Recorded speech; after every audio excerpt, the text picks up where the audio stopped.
Hi ನಿಮ್ಗೆಲ್ಲರಿಗೂ ವರಮಹಾಲಕ್ಷ್ಮಿ ಹಬ್ಬದ ಶುಭಾಶಯಗಳು. ಆಮೇಲೆ ಹಬ್ಬ ಎಲ್ಲ ಹೆಂಗೆ ಸೆಲೆಬ್ರೇಟ್ ಮಾಡಿದ್ರಿ ನಂಗೆ ಕಮೆಂಟ್ ಮಾಡಿ ಹೇಳ್ರೆ. ನಾವು ಅಷ್ಟೇ ಸಿಂಪಲ್ಲಾಗಿ ಚೆಂದಾಗಿ ಸೆಲೆಬ್ರೇಟ್ ಮಾಡಿದ್ವಿ. ಫಸ್ಟ್ ಮುಂಜಾನೆದ್ದು ಮೊದಲ ಮನೆ ಕ್ಲೀನ್ ಮಾಡಿದೆ, ಆಮೇಲೆ ನಾನು ರೆಡಿ ಆದೆ. ರೆಡಿಯಾಗಿಂದ ಫಸ್ಟ್ ದೇವ್ರಿಗೆ ಪ್ರಸಾದ ಮಾಡಮ್ ಅಂದ್ಕೊಂಡು ಅನ್ನಕ್ಕಿಟ್ಟೆ. ಫಸ್ಟು ಪ್ರಸಾದಕ್ಕೆ ನಾನು ಶಾವಿಗೆ ಪಾಯಸ ಮಾಡಿದ್ದೆ. ನಂಗೆ ಹೋಳ್ಗೆ ಮಾಡೋಕ್ಕೆ ಬರಲ್ಲ, ಕಲಿಬೇಕು. ಆಮೇಲೆ ನನ್ನ ಹತ್ರ ಈ ಲಕ್ಷ್ಮೀ ಮೂರ್ತಿ ಐತ್ಯಾ, ನಾ ಈ ಲಕ್ಷ್ಮೀ ಮೂರ್ತಿಗೆ ಫಸ್ಟ್ ಕ್ಲೀನ್ ಮಾಡಿ ಚೆಂದಾಗಿ ಕಾಯಿ ಕಟ್ಟಿ ರೆಡಿ ಮಾಡಿ ಇಟ್ಟೆ. ಆಮೇಲೆ ಅನನ್ಯ ವಿನಯ್ನ ರೆಡಿ ಆಗಿರಲಿಲ್ಲ, ಹಾಗಾಗಿ ಫಟಾಫಟ್ ಅಂತ ಅಡುಗೆ ಮಾಡಿಕೊಂಡೆ. ಅಡುಗೆ ಅಂತೂ ಭಾಳ ಸಿಂಪಲ್ಲಾಗಿ ಮಾಡಿದ್ದೆ, ಉದ್ದಿನ ವಡ ಮಾಡಿದ್ದೆ ಚಿತ್ರಾನ್ನ ಜೊತೆ. ಆಮೇಲೆ ಇವರಿಬ್ಬರು ಬಂದರು, ನಾವು ದೇವ್ರ ಪೂಜೆ ಮಾಡಿದ್ವಿ. ಎಲ್ಲರೂ ಸೇರಿ ಮಾಡೋದ್ರೊಳಗೆ ಎಷ್ಟು ಚಲೋ ಇರ್ತದಲ್ಲ ಹಬ್ಬ. ಚಂದ ಸಿಂಪಲ್ಲಾಗಿ ಸೆಲೆಬ್ರೇಟ್ ಮಾಡಿದ್ವಿ. ಹೊಟ್ಟೆ ಅಂತೂ ಹಸ್ತಿತ್ತ.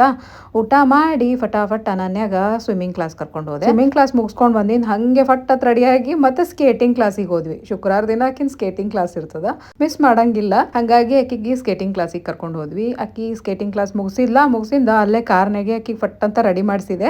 ರೆಡಿ ಮಾಡಿಸಿ ಎಲ್ಲಿಗೆ ಹೊಂಟಿವಿ ಅಂದ್ರೆ ನಮ್ಮ ಫ್ರೆಂಡ್ಸ್ ಮನೆಗೆ ಹೊಂಟಿವೆ. ಆಮೇಲೆ ಇವರು ಬಿಜಾಪುರದವ್ರೆ.